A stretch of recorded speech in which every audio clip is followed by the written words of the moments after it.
Gloire au Père et au Fils et au Saint-Esprit.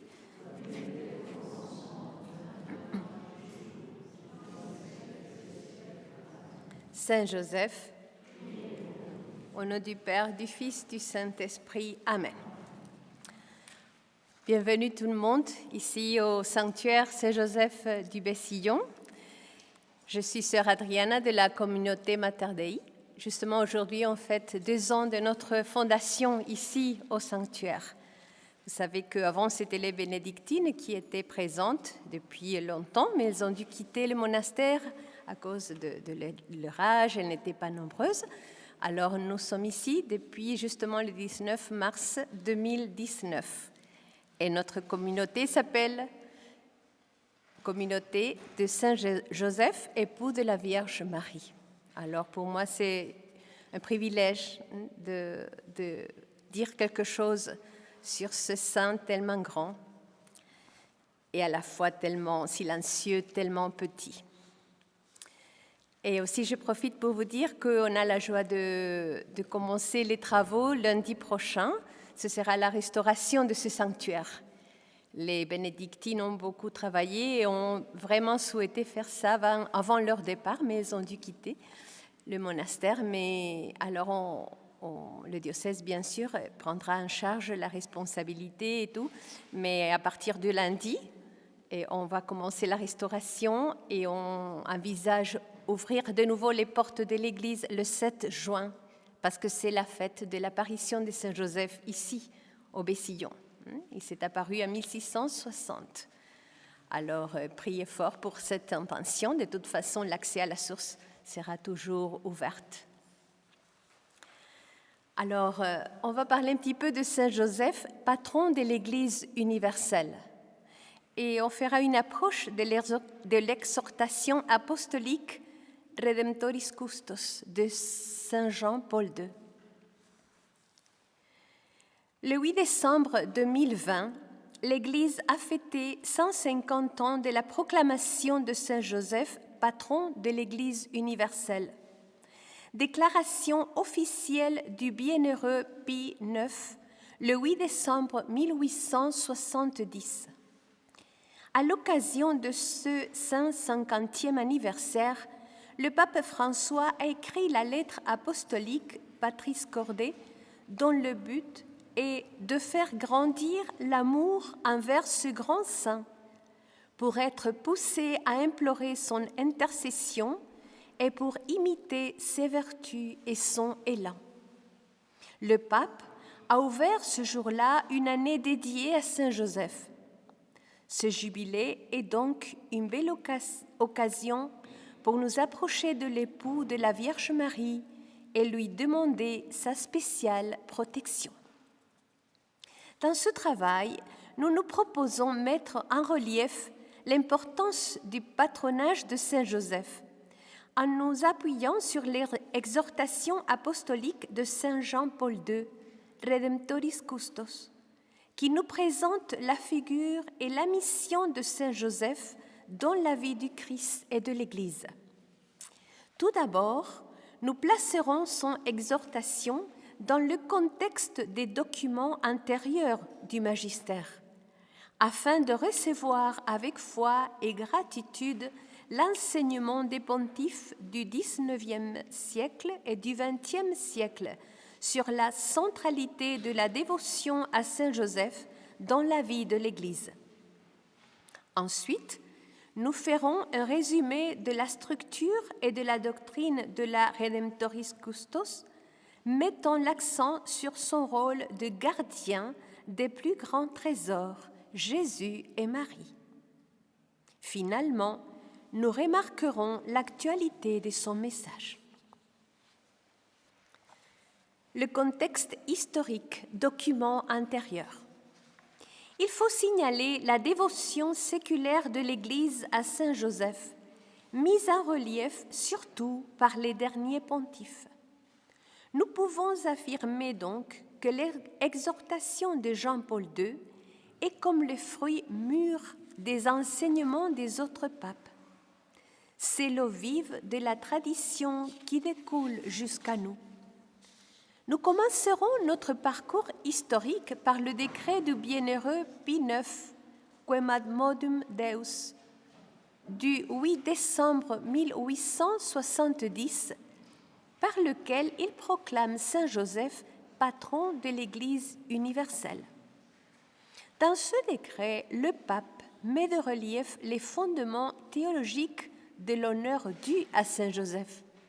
Son mariage avec la nourricier de Jésus. Ce seront les raisons reprises par les documents postérieurs. L'année suivante, en 1871, dans la lettre apostolique, le pape met de relief la solennité avec laquelle il faut fêter liturgiquement Saint Joseph le 19 mars. Pour sa part, le 15 août 1889, le pape Léon XIII publie son importante encyclique Quamquam Pluries, reconnue comme la charte des grandeurs de Saint Joseph. Bien qu'il s'agisse d'une lettre mariale, c'est l'occasion pour le pontife d'accentuer les privilèges du patriarche. Il développe théologiquement la condition de Saint Joseph comme époux de la Vierge Marie et père putatif de Jésus. Il remarque aussi que Saint Joseph était le gardien fidèle de la Sainte Famille. De ce raisonnement, le pontife conclut, je cite, « Les raisons et les motifs spéciaux pour lesquels Saint Joseph est nommément le patron de l'Église et qui font que l'Église espère beaucoup en retour de sa protection et de son patronage, sont que Joseph fut l'époux de Marie et qu'il fut réputé le père de Jésus-Christ. De là, on découle sa dignité, sa faveur, sa sainteté, sa gloire. Il est donc naturel et très digne du bienheureux Joseph que de même qu'il subvenait autrefois à tous les besoins de la famille de Nazareth et l'entourait saintement de sa protection, il couvre maintenant de son céleste patronage et défend l'Église de Jésus-Christ. » Fin de citation. Le pape Léon finit son encyclique présentant Saint Joseph comme modèle pour toutes les différentes classes sociales. D'autre part, c'est sous le pontificat de Saint Pie X que la Congrégation pour le culte a approuvé les litanies de Saint Joseph. Le 25 juillet 1920, Benoît XV écrit le motu proprio Bonum Sane à propos des solennités du cinquantenaire de la proclamation de Saint Joseph, époux de la bienheureuse Vierge Marie, comme patron de l'Église catholique. Il rappelle l'importance de l'intercession de Saint Joseph et le présente comme modèle et patron à imiter et honorer, surtout par les époux, les ouvriers et les familles. C'est remarquable qu'à la fin du document, le pape signale Saint Joseph comme protecteur des mourants. Je cite, « Pour nous, pleinement confiants dans le patronage de celui à la prévoyante vigilance duquel Dieu a voulu confier son Fils unique, le Verbe incarné et la Vierge Mère de Dieu, nous demandons à tous les évêques du monde catholique d'exhorter les fidèles en ces conjonctures si pénibles pour la chrétienté, à implorer avec plus de ferveur encore le secours de Saint Joseph. Mais Saint Joseph est surtout, à juste titre, honoré comme le très fidèle assistant des mourants, lui qui mourut entre les bras de Jésus et Marie. Aussi, nos vénérables frères auront le devoir d'assurer tout l'appui et la faveur de leur autorité aux associations pieuses destinées à prier Saint Joseph pour les mourants. » Fin de citation. Les papes Léon XIII et Pie XI avait déjà présenté Saint Joseph comme modèle des travailleurs. Mais c'est Pie XII qui va lui consacrer le 1er mai pour le fêter en tant qu'artisan. De cette manière, cette date choisie par le communisme athée pour exalter le travail sera illuminée désormais par la figure du saint patriarche et les ouvriers auront en lui le modèle d'un travailleur chrétien. D'autre part, tel que son prédécesseur Pie XII a donné nombreux radiomessages aux jeunes mariés afin de les encourager dans leur vie d'époux et de père de famille. Saint Joseph a joui d'une place particulière dans la préparation du Concile Vatican II. En effet, en 1961, Saint Jean XXIII a expressément confié le Concile à Saint Joseph. Il l'a choisi comme protecteur du Concile œcuménique par sa lettre apostolique du 19 mars intitulée en italien Les Voci, les voix. Saint Jean XXIII y rappelle les voix et les documents de ses prédécesseurs, de Pie IX à Pie XII sur Saint Joseph. Il y annonce que l'autel de Saint Joseph de la basilique Saint-Pierre devra revêtir désormais une splendeur et une solennité nouvelle. Plus tard, dans la bulle pontificale Humanae Salutis du 25 décembre 1961, par laquelle le pape Jean XXIII a officiellement convoqué le concile, nous lisons, je cite, « Alors, confiant dans l'aide du divin Rédempteur, principe et fin de toutes choses, de sa mère, la bienheureuse Vierge Marie, et de Saint Joseph, à la protection duquel nous avons dès le début confié ce grave événement, nous estimons que le temps est venu de convoquer le deuxième concile œcuménique du Vatican. » Fin de citation. Nous remarquons que les dispositions de Jean XXIII sont aussi théologiques, plaçant Saint Joseph tout relatif à la Vierge Marie, laquelle recevra au concile le titre de mère de l'Église. Ainsi, la Vierge Marie, mère de l'Église, et Saint Joseph, protecteur du concile et protecteur de l'Église, sont eux-mêmes tout relatifs à Jésus. Saint Jean XXIII a accompli un autre geste pour l'ouverture du concile. En octobre 1962, le bienheureux pape a offert son anneau papal à Saint Joseph et il l'a remis au sanctuaire polonais de Calice où l'on vénère un tableau de Saint Joseph réputé miraculeux. Plus tard, le 13 novembre 1962, la Sacrée Congrégation des Rites, en vertu de la volonté du souverain pontife, a décidé que le nom de Saint Joseph soit introduit au canon de la messe. Intention de Saint Jean-Paul II dans la Redemptoris Custos.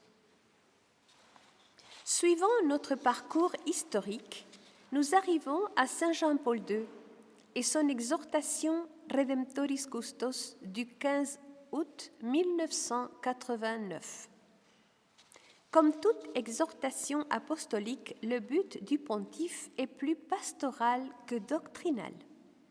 Le Saint-Père veut bien profiter l'occasion du centenaire de la publication de l'encyclique de son prédécesseur Léon XIII pour nous rappeler l'importance de plonger nous-mêmes, suivant l'exemple de Saint Joseph, dans le mystère de la rédemption.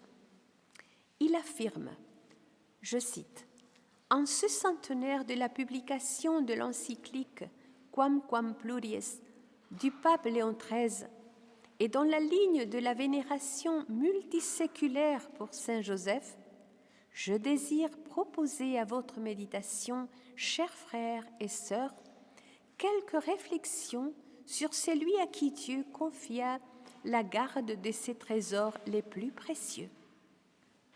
C'est avec joie que j'accomplis ce devoir pastoral afin que grandisse en tous la dévotion envers le patron de l'Église universelle et l'amour pour le Rédempteur qui l'a servi de façon exemplaire. Ainsi, non seulement le peuple chrétien tout entier recourra avec plus de ferveur à Saint Joseph et invoquera avec confiance son patronage, mais il aura toujours sous les yeux sa manière humble et sage de servir et de participer à l'économie du salut. Fin de citation. L'intention du pape est claire. D'une part, il souhaite que la dévotion de Saint Joseph, patron de l'Église universelle, grandisse dans tous les chrétiens. D'autre part, il veut que l'amour pour Jésus, notre Rédempteur, s'affermisse dans nos cœurs.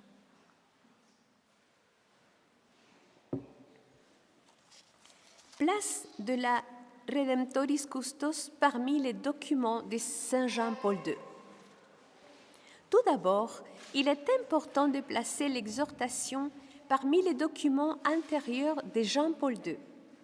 Cela nous permet d'affirmer qu'elle fait partie d'une trilogie autour du Rédempteur. En effet, Jean-Paul II a écrit 2 trilogies. La première sur la Sainte Trinité, Redemptor hominis sur le Fils, Dives in misericordia sur le Père, et Dominum et vivificantem sur l'Esprit Saint. Il a commencé ses encycliques par le Fils, car le Christ, le Verbe incarné, est le centre de notre foi. Il explique cette centralité du Christ dans la vie chrétienne dans sa première exhortation apostolique, Catechesi Tradende, du 16 octobre 1979. Je cite: « On veut souligner d'abord qu'au cœur de la catéchèse, nous trouvons essentiellement une personne, celle de Jésus de Nazareth. L'objet essentiel et primordial de la catéchèse est, pour employer une expression chère à saint Paul et chère à la théologie contemporaine, le mystère du Christ. Catéchiser, c'est en quelque sorte amener quelqu'un à scruter ce mystère en toutes ses dimensions. En ce sens, le but définitif de la catéchèse est de mettre quelqu'un non seulement en contact, mais en communion, en intimité avec Jésus-Christ. Lui seul peut conduire à l'amour du Père dans l'Esprit et nous faire participer à la vie de la Trinité sainte. » Fin de citation. Effectivement, la vie chrétienne, c'est suivre le Christ, se laisser transformer par lui, entrer en contact avec lui par la foi, l'espérance et la charité. La deuxième trilogie de Jean-Paul II est autour de la personne du Rédempteur.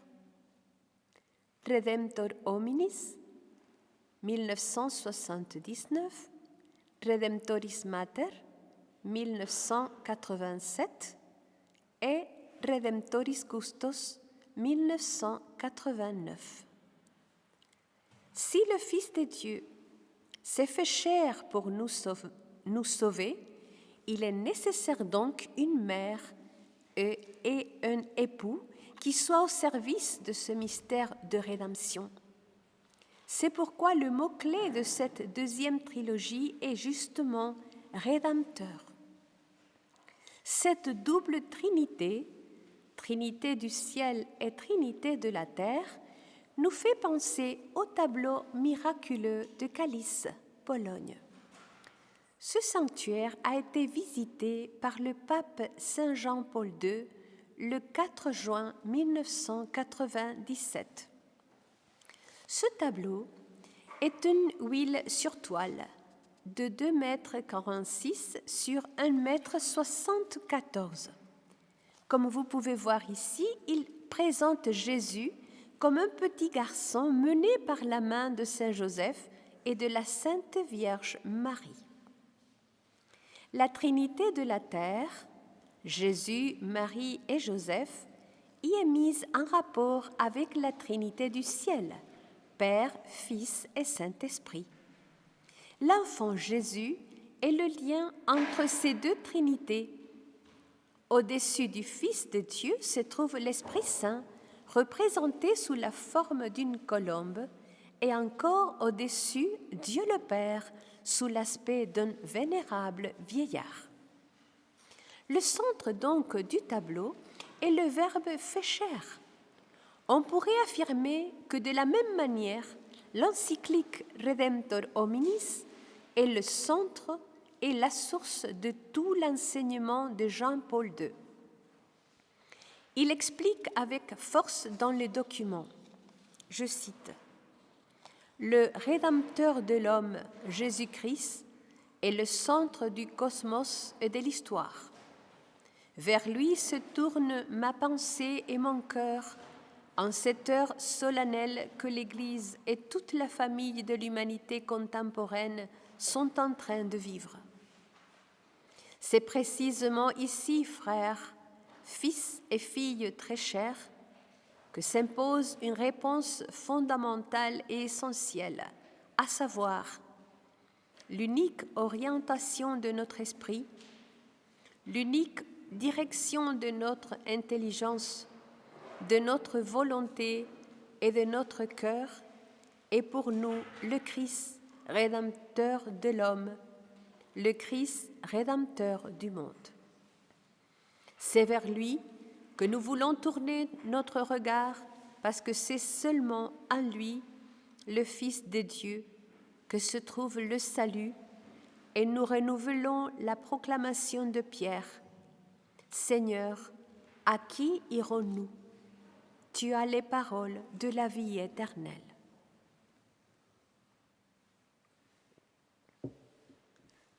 L'exhortation apostolique Redemptoris Custos. Après avoir placé l'exhortation parmi les documents de Jean-Paul II, nous nous approcherons de sa structure et de son message. On voit une introduction, 6 chapitres et la conclusion. Le premier chapitre, c'est le contexte évangélique. Le deuxième, le dépositaire du mystère de Dieu. Le troisième, l'homme juste, l'époux. Le quatrième, le travail, expression de l'amour. Le cinquième, la primauté de la vie intérieure. Le sixième, patron de l'Église de notre temps. L'exhortation commence de la manière suivante. Je cite. Appelé à veiller sur le Rédempteur, Joseph fit ce que l'ange du Seigneur lui avait prescrit. Il prit chez lui son épouse. Dès les premiers siècles, les pères de l'Église, s'inspirant de l'Évangile, ont bien montré que de même que Saint Joseph a pris un soin affectueux de Marie et s'est consacré avec joie à l'éducation de Jésus-Christ, de même, il est le gardien et le protecteur de son corps mystique, l'Église, dont la Vierge Sainte est la figure et le modèle. J'estime en effet qu'une réflexion renouvelée sur la participation de l'époux de Marie au mystère divin permettra à l'Église en marche vers l'avenir avec toute l'humanité de retrouver sans cesse son identité dans le cadre du dessein rédempteur qui a son fondement dans le mystère de l'incarnation. Joseph de Nazareth a précisément participé à ce mystère plus qu'aucune autre personne en dehors de Marie, la mère du Verbe incarné. Il y a participé avec elle, entraîné dans la réalité du même événement salvifique, et il a été le dépositaire du même amour, par la puissance duquel le Père éternel nous a prédestinés à être pour lui des fils adoptifs par Jésus-Christ. » Fin de citation. On voit avec clarté comment le pape Jean-Paul II signale avec toute la tradition que le dessein rédempteur a son fondement dans le mystère de l'incarnation et que Saint Joseph a été élu par le Père pour protéger la Vierge Marie et l'enfant divin. Il est donc le gardien de ce mystère insondable, telle l'affirmation de Bossuet dans son fameux sermon Depositum Custodi, garder le dépôt.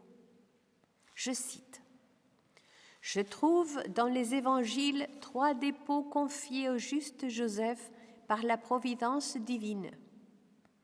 Le premier de tous les dépôts, c'est la sainte virginité de Marie, qu'il lui doit conserver entière sous le voile sacré du mariage. Le second dépôt est le plus auguste. C'est la personne de Jésus-Christ que le Père céleste dépose en sa main afin qu'il serve de père à ce saint enfant qui n'en peut avoir sur la terre. Mais j'en remarque encore un troisième que vous trouverez admirable. Pour l'entendre, il faut remarquer que le secret est comme un dépôt. Joseph est dépositaire du Père éternel parce qu'il lui a dit son secret. Quel secret? Secret admirable, c'est l'incarnation de son Fils. Fin de citation.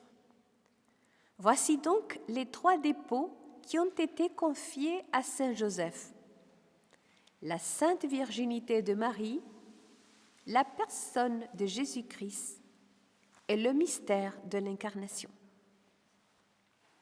Saint Joseph, donc, a été choisi par le Père pour être le dépositaire avec la Vierge Marie du mystère de l'incarnation et de la vie cachée de Jésus.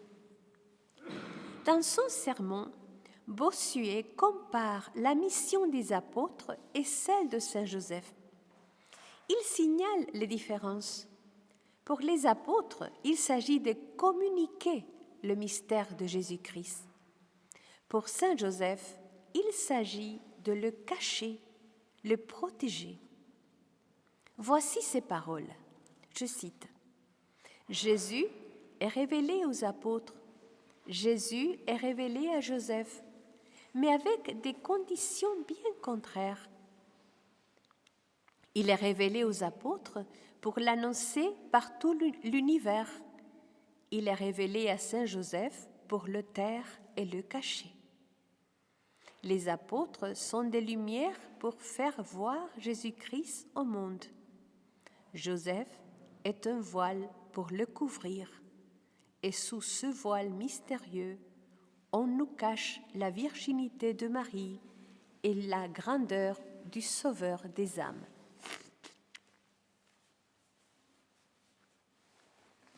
C'est-à-dire qu'on pourrait affirmer, suivant le texte des Actes des Apôtres, que les disciples ont été élus pour être, avant tout, témoins de la résurrection de Jésus. Saint Joseph, pour sa part, a été élu pour être le garant et le gardien de l'incarnation du Verbe.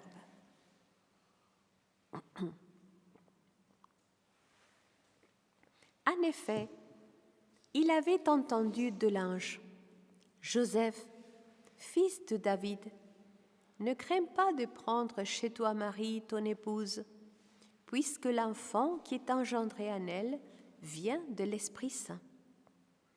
Elle enfantera un fils, et tu lui donneras le nom de Jésus, c'est-à-dire le Seigneur sauve, car c'est lui qui sauvera son peuple de ses péchés. » On pourrait octroyer à Saint Joseph les mêmes paroles de l'apôtre Saint Jean dans sa première lettre. Quant à nous, nous avons vu et nous attestons que le Père a envoyé son Fils comme sauveur du monde. Oui, la vie s'est manifestée, nous l'avons vue et nous rendons témoignage. Nous vous annonçons la vie éternelle qui était auprès du Père et qui s'est manifestée à nous. Avec la Vierge Marie, Joseph a été le premier dépositaire du mystère de la rédemption. Il doit être donc son témoin et son gardien. Un patronage qui sera dans le silence et l'obéissance fidèle. Le pape Jean-Paul II creuse ce ministère de Joseph comme gardien du mystère de l'incarnation dans le chapitre 2 de son exhortation intitulée « Le dépositaire du mystère de Dieu ». Dans ce chapitre, le pape explique que la foi de Marie rencontre la foi de Joseph et qu'il a répondu affirmativement à la parole de Dieu par l'obéissance de la foi, car il a reçu chez lui son épouse enceinte, telle que l'ange lui avait ordonné. Saint Jean-Paul II commente, je cite, « Il devint donc, d'une façon singulière, le dépositaire du mystère tenu caché depuis les siècles en Dieu. Joseph est avec Marie le premier dépositaire de ce mystère divin. En même temps que Marie et aussi en rapport avec Marie, il participe à la phase culminante de cette révélation que Dieu fait de lui-même dans le Christ, et il y participe dès le premier commencement. » Fin de citation.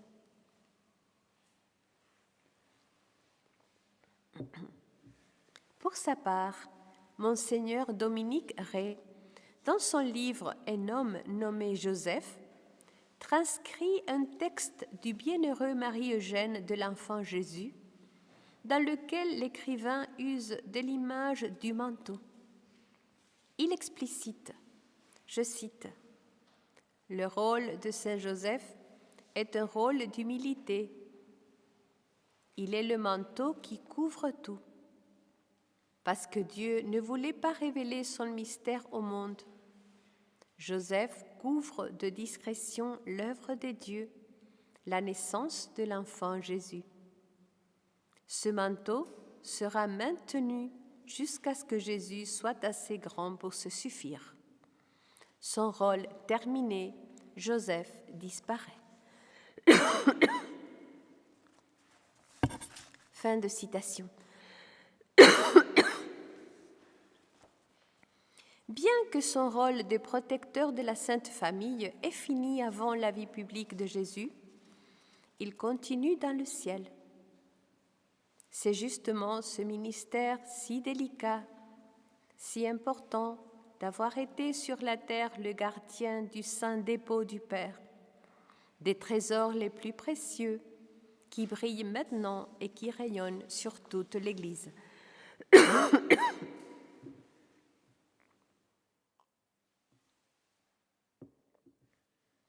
La vie de Saint Joseph a été un sacrifice, un service au mystère de l'Incarnation, et il continue dans le ciel son ministère de protection sur tout le corps mystique de Jésus.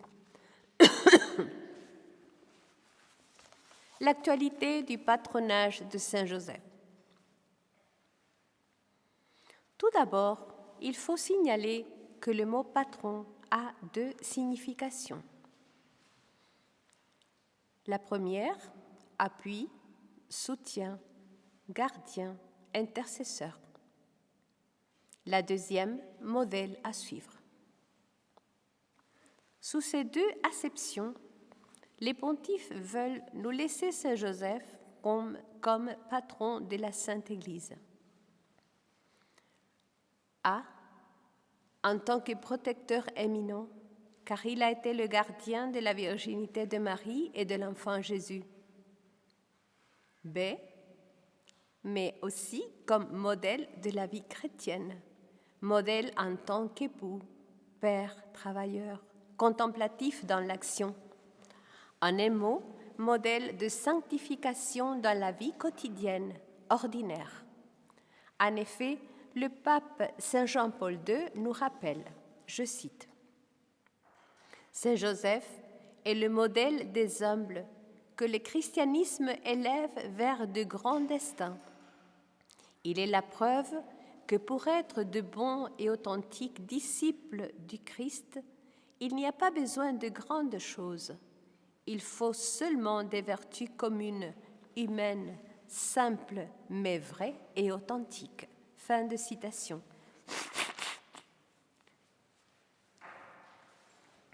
C'est surprenant l'accent que le pape met sur l'aspect contemplatif de Saint Joseph.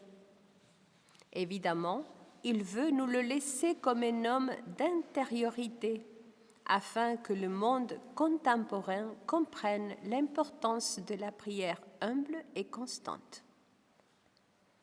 C'est surtout à la fin de l'exhortation, dans le chapitre 6, que Jean-Paul II résume les raisons par lesquelles Saint Joseph est le patron de l'Église de notre temps. Il reprend les principales affirmations des papes antérieurs et il pose cette question. Quels sont les motifs d'une telle confiance? Le pontife fait une synthèse et il répond avec le texte de Léon XIII, je cite. Les raisons et les motifs spéciaux pour lesquels Saint Joseph est nommément le patron de l'Église et qui font que l'Église espère beaucoup en retour de sa protection et de son patronage sont que Joseph fut l'époux de Marie et qu'il fut réputé le père de Jésus-Christ. Joseph était le gardien, l'administrateur et le défenseur légitime et naturel de la maison divine dont il était le chef. Il est donc naturel et très digne du bienheureux Joseph que, de même qu'il subvenait autrefois à tous les besoins de la famille de Nazareth et l'entourait saintement de sa protection, il couvre maintenant de son céleste patronage et défend l'Église de Jésus-Christ. Fin de citation. Nous pouvons donc saisir 3 raisons principales du patronage de Saint Joseph sur l'Église universelle. La première, il est l'époux de la Vierge Marie.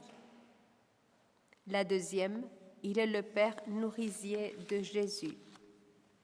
La troisième, il est le chef de la Sainte Famille, c'est-à-dire son gardien, administrateur et défenseur légitime. Mais cette protection continue depuis l'éternité et Saint Jean-Paul II explique l'importance actuelle de prier Saint Joseph en lui demandant sa garde. Je cite, « Aujourd'hui encore, nous avons de nombreux motifs pour prier de la même manière qu'à l'époque de Léon XIII. Préserve-nous, ô Père très aimant, de toute souillure d'erreur et de corruption. Sois-nous propice et assiste-nous, Dieu du ciel, dans le combat que nous livrons à la puissance des ténèbres. Et de même que tu as arraché autrefois l'enfant Jésus au péril de la mort, défends aujourd'hui la sainte Église de Dieu des embûches de l'ennemi et de toute adversité. » Fin de citation. Et Jean-Paul II ajoute, « Aujourd'hui encore, nous avons des motifs permanents de recommander chaque personne à Saint Joseph. » Finalement, le Saint-Père polonais termine son exhortation apostolique par ce désir. Je cite, « Je souhaite vivement que la présente évocation de la figure de Joseph renouvelle en nous aussi les accents de prière que mon prédécesseur, il y a un siècle, recommanda d'élever vers lui. Il est certain, en effet, que cette prière et la figure même de Joseph ont acquis un nouveau un renouveau d'actualité pour l'Église de notre temps en rapport avec le nouveau millénaire chrétien. Fin de citation. Conclusion. Saint Jean-Paul II, dans son exhortation Redemptoris Custos, a recueilli l'enseignement du magistère et la dévotion ecclésiale pour Saint Joseph, ainsi que l'importance de son patronage sur l'Église universelle. Son document est l'écho de la voix de toute l'Église, de la sainte tradition. En lisant Redemptoris Custos, nous buvons de l'eau vive, car selon Benoît XVI, la tradition est comme le fleuve vivant qui coule sans arrêt et qui nous présente le même passé, mais d'une manière plus riche. Elle est le grand fleuve qui nous conduit aux portes de l'éternité. Nous avons vu au long du travail comment Joseph est le dépositaire des trésors du Père, la virginité de Marie, l'enfant Jésus, le mystère de l'incarnation. Nous pouvons affirmer que Saint Joseph, en tant que dépositaire des mystères du salut, continue à être d'une certaine manière son administrateur. C'est pour cela que des grands saints, comme Sainte Thérèse d'Avila, docteur de l'Église, entre autres, ont eu une confiance illimitée en sa protection et son intercession. En effet, la sainte espagnole écrivait dans le livre de sa vie « Il semblerait que le Seigneur a donné à d'autres saints le pouvoir de nous secourir dans certains cas. Mais l'expérience m'a prouvé que ce glorieux saint nous secourt en toutes circonstances.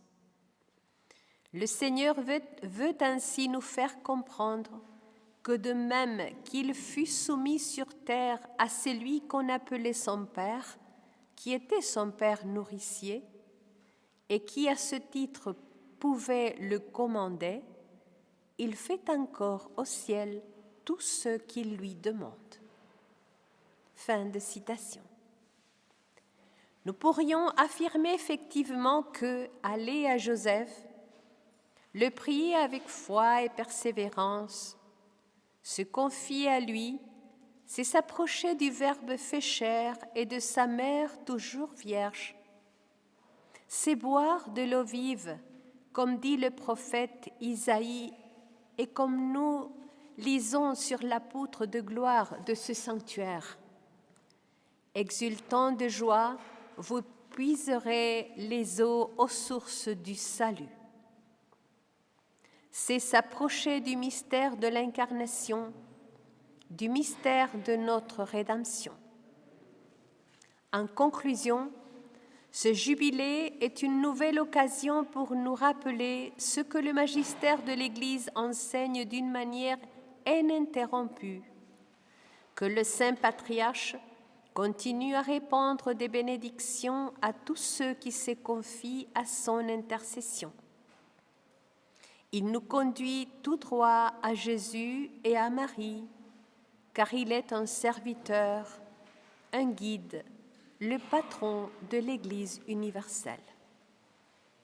Saint Joseph, priez pour nous. Au nom du Père, du Fils et du Saint-Esprit.